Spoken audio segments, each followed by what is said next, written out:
बिस्मिल्लाहिर्रहमानिर्रहीम। अस्सलाम वालेकुम 10th क्लास स्टूडेंट्स, कैसे हैं आप सब? खैरियत से हैं स्टूडेंट्स? जैसा कि आप जानते हैं कि हमने मैथ शुरू किया हुआ है 10th क्लास का साइंस ग्रुप, और चैप्टर 1 हम कंप्लीट कर चुके हैं।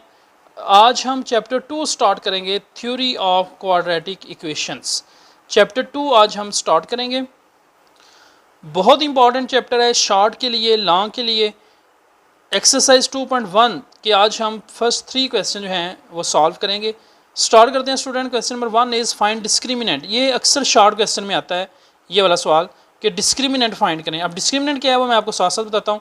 इक्वेशन आपको जो गिवन है दैट इज़ 2x² + 3x - 1 = 0। जैसा हम क्वाड्रेटिक फार्मूला अप्लाई करते हैं, जो x² का कोएफिशिएंट है वो a होता है, a = 2, x का जो कोएफिशिएंट है वो b है, b = 3, और ये जो कांस्टेंट है ये c है, c = -1। डिस्क्रिमिनेंट बराबर होता है b² - 4ac। आपके क्वाड्रेटिक फार्मूला के अंदर जो b² - 4ac वाला पोर्शन है उसको हम डिस्क्रिमिनेंट बोलते हैं, और डिस्क इसको इन शॉर्ट लिखते हैं। डिस्क्रिमिनेंट बराबर होता है b² - 4ac। तो b का स्क्वायर 3² - 4, a और c की वैल्यू लगा दें, इसको सॉल्व करें। 9 + 8 = 17, दैट इज़ योर डिस्क्रिमिनेंट। इसी तरह ये शॉर्ट क्वेश्चन है सारे। सेकंड पार्ट है 6x² - 8x + 3 = 0। तो a 6 है, x² का जो कोएफिशिएंट है, b जो है वो -8 है और c 3 है। Discriminant = b² - 4ac। इसमें वैल्यूज़ लगाएं, ये आपका डिस्क्रिमिनेंट आ जाएगा। इसी तरह थर्ड पार्ट में ये सारे क्वेश्चन एक जैसे इनकी प्रैक्टिस है। शॉर्ट के लिए 9x² - 30x + 25 = 0। तो जिस तरह हम क्वाड्रेटिक फार्मूला अप्लाई करते हैं, x² का जो कोएफिशिएंट है दैट इज़ a, जो x का कोएफिशिएंट है वो b है, और जो कांस्टेंट है वो c है। a 9, b जो है वो -30 है, c 25 है। Discriminant = b² - 4ac। तो b की वैल्यू -30 का स्क्वायर -4, a और c की वैल्यू लगा दें। 30 का स्क्वायर होता है 900, माइनस इन सब को मल्टीप्लाई करें, ये भी आ जाएगा 900। तो इट्स डिस्क्रिमिनेंट विल बी = 0। इसी तरह स्टूडेंट्स फोर्थ पार्ट है 4x² - 7x - 2 = 0। तो a 4 है, b -7 है और c -2 है। डिस्क्रिमिनेंट फाइंड करें b² - 4ac। तो b की वैल्यू लगा दें, b का स्क्वायर -4 × ac। 7 का square 49 + 32 81 is your discriminant.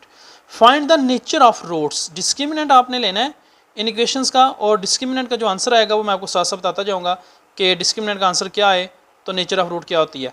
Find the nature of roots. First part is x² - 23x + 120 = 0। तो उसी वही तरीका है डिस्क्रिमिनेंट लेने का। जो x² का कोएफिशिएंट है वो a है, b = -23 and c = 120। Discriminant = b² - 4ac। Values put कर दें, b² - 4ac 529, 23 का स्क्वायर आएगा -480 49। अब ये देखें, ये डिस्क्रिमिनेंट का जो आंसर आया है वो पॉजिटिव है और कंप्लीट स्क्वायर भी है, तो रूट्स जो हैं वो रैशनल होंगे। अगर डिस्क्रिमिनेंट आ जाए पॉजिटिव, यानी ग्रेटर देन 0 का मतलब पॉजिटिव वैल्यू है, दोनों शर्तें हों, पॉजिटिव भी हो और कंप्लीट स्क्वायर भी हो। ये जो 49 है ये 7 का कंप्लीट स्क्वायर है।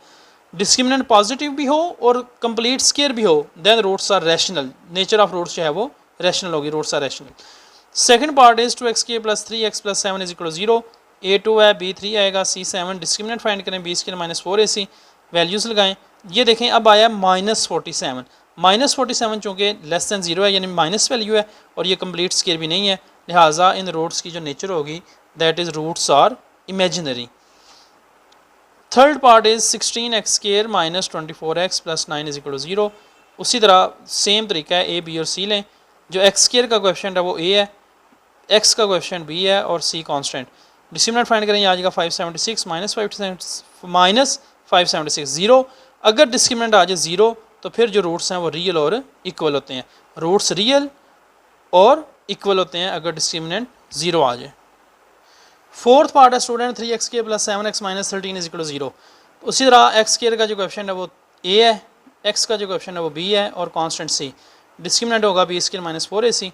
वैल्यूज पुट करें, 49 + 1 56 205 ग्रेटर दैन 0 है, लेकिन परफेक्ट स्क्वायर नहीं है, लिहाजा रूट्स जो हैं वो इरेशनल है।